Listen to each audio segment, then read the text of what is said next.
Batata, ba maman, bandeko wa bolingo, mbote na bino. Pe boye malamu na émission na biso Tososola. Tososola, ezali moko ya ba émission to programme ya mayangani na politique TV. Tososola, ezali présenté epai wa bino Patrick Chimanga, tata mayangani, mwana ya mama Christine Kalanga, très important. Lelo tozo kende na ko sosolisa bino ntoko misosolisa biso moko botosi na yo moko mitosa mpo batosa yo ezali na bokeseni entre kolingama na kotosama okoki te koforce moto atosa yo kasi okoki koboya bato bayelo bozoba na bango ekoki kozala pasi mpe mawa ntango bamisusu bazali kotosa yo te ntango bazokombola basentima na yo pembeni batikala te kozwa baide na yo ozali kaka eloko te epai na bango nto mpo na bango awa nazokende na kolakisa yo lolenge misato ya kosala mpo bato batosa yo ya liboso pesa mingi ke oyo ozali kozwa pesa botosi mingi mpo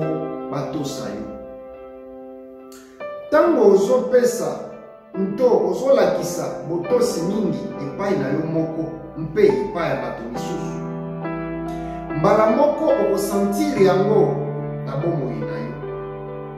bato bakotosa yo mpo yo ozali komitosa yo moko ya mibale zala moto ya suka ya koloba ezali important ya koyoka makanisi ya bamisusu avant yo oloba oyo yo makanisi esengeli oyekola kozala moto ya suka ya koloba ya misato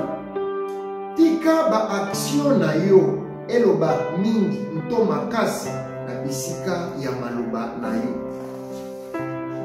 ezali mpete ya kokosa na maloba na yo kasi ezali mpasi ya kokosa na baaktio mpamba te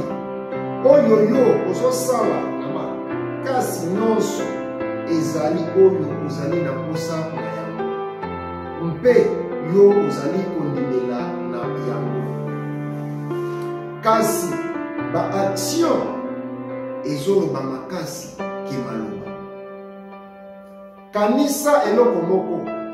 botosi oyo ozolakisa epai na yo moko mpe epai ya bato misusu ezali réflexion ya oyo yo ozali na bazi ete bososoli